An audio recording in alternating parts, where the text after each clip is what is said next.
بسم اللہ الرحمن الرحیم۔ السلام علیکم۔ پاکستانی نیوز چینل سے آپ کو خوش آمدید کہتی ہوں۔ سپریم کورٹ نے 2012 میں شاہ زیب قتل کیس میں شاہ رخ جتوئی کو بری کر دیا۔ اے جی پی آفس نے سپریم کورٹ کے فیصلے کے خلاف نظر ثانی اپیل دائر کرنے کا اعلان کیا، ایک بڑے فیصلے میں جو ایک دہائی کی قانونی کشمکش پر محیط ہے۔ سپریم کورٹ نے منگل کو شاہ رخ جتوئی اور دیگر ساتھیوں کو 2012 کے شاہ زیب قتل کیس میں بری کر دیا۔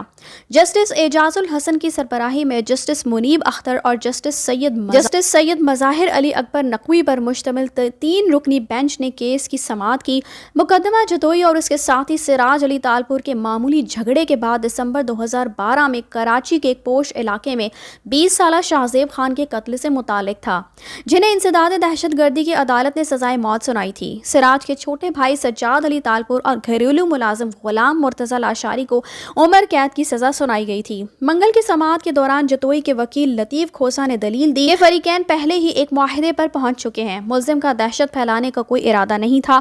انہوں نے کہا اور مزید کہا قتل کے واقعے کو دہشت گردی کے کیس کے طور پر پیش کیا گیا۔ اس دوران اٹارنی جنرل فار پاکستان اے جی پی نے کہا کہ سپریم کورٹ کے فیصلے کے خلاف نظر ثانی اپیل دائر کی جائے گی۔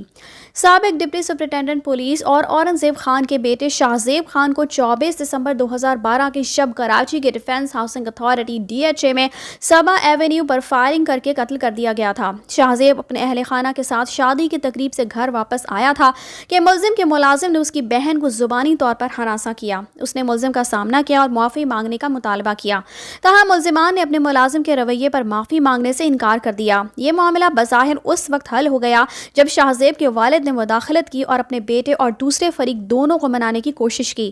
اس کے فوراً بعد شاہ زیب اپنی گاڑی میں گھر سے نکلا اور سبا ایونیو پر تھا کہ ملزمان نے اس کا پیچھا کیا اور سرعام گولی مار کر ہلاک کر دیا۔ اس قتل نے ملک بھر میں غم و غصے کو جنم دیا، جس کے نتیجے میں اس وقت کے چیف جسٹس افتخار چودھری نے واقعے کا از خود نوٹس لیا۔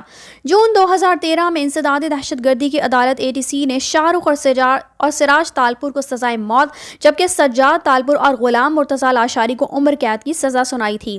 شاہ رخ کو غیر قانونی ہتھیار رکھنے کے جرم میں مزید 3 سال قید کی سزا سنائی گئی۔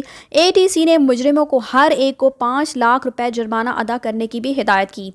فیصلہ سنائے جانے کے بعد جب وہ عدالت سے باہر نکلے تو شاہ رخ جتوئی نے اپنے اوپر لگائے گئے لاتعداد کیمروں کے لیے وکٹری کے سائنس بنائے تھے۔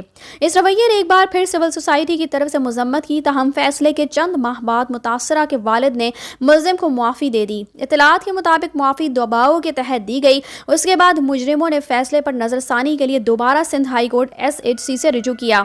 نومبر 2017 میں SHC نے مجرمانہ نظر ثانی کی درخواست پر فیصلہ کیا۔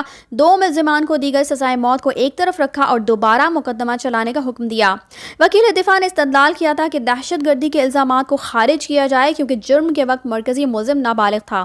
شاہ رخ کی عمر مقدمے کے ابتدائی مراحل سے ہی متنازع رہی تھی، جب میڈیکل رپورٹ میں واقعے کے وقت ان کی عمر 17 سے 18 سال کے درمیان بتائی گئی تھی۔ اس رپورٹ کو ATC نے مسترد کر دیا تھا اور 7 رکنی میڈیکل بورڈ نے بعد میں طے کیا تھا کہ شاہ رخ کی عمر 19 سال سے کم نہیں ہے۔ تاہم SHC نے انسداد دہشت گردی کے قانون کے سیکشنز کو ہٹانے کے لیے دفاع کی درخواست منظور کر لی۔ دسمبر 2017 میں سیشن کورٹ نے تمام ملزمان کو ضمانت پر رہا کر دیا۔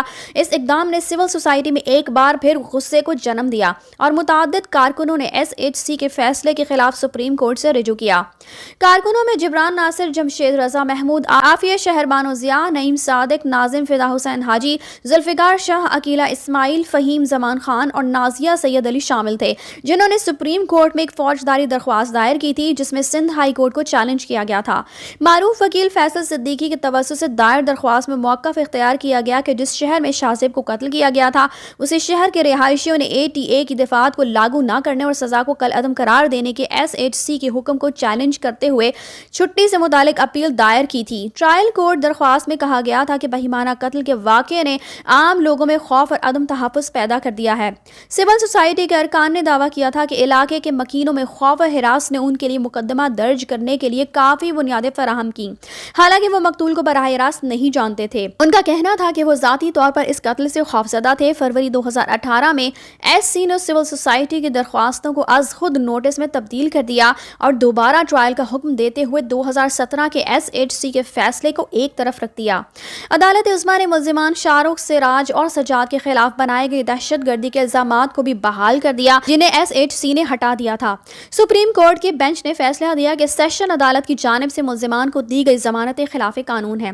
فیصلہ سنائے جانے کے کچھ دیر بعد ملزمان کو اسلام آباد سے حراست میں لے کر سندھ پولیس کے حوالے کر دیا گیا۔ ان کے نام ایگزٹ کنٹرول لسٹ میں بھی ڈالے گئے۔ ایک سال کے دوران سندھ ہائی کورٹ نے سزاؤں کے حق اور خلاف دونوں فریقین کے دلائل سنے۔ 2019 میں شاہ زیب خان قتل کیس کے دو اہم ملزمان شاہ رخ جتوئی اور سراج تالپور کی سزائے موت کو عمر قید میں تبدیل کر دیا۔ ہائی کورٹ نے دو دیگر ملزمان سجاد غلام کو سنائی گئی عمر قید کی سزا کو بھی برقرار رکھا۔ یہ فیصلہ جسٹس محمد علی مظہر اور جسٹس نذر اکبر نے ملزمان کی جانب سے سزا کے خلاف دائر نظر ثانی درخواستوں پر سنایا۔ اس کے بعد ملزمان نے عمر قید کی سزا کے خلاف سپریم کورٹ میں اپیلیں دائر کی تھیں اور منگل کو انہیں بری کر دیا گیا تھا۔ اسی کے ساتھ مجھے دیجیے اجازت، چینل کو سبسکرائب کرنا مت بھولیے گا۔ اگلی اپڈیٹس تک کے لیے اللہ حافظ۔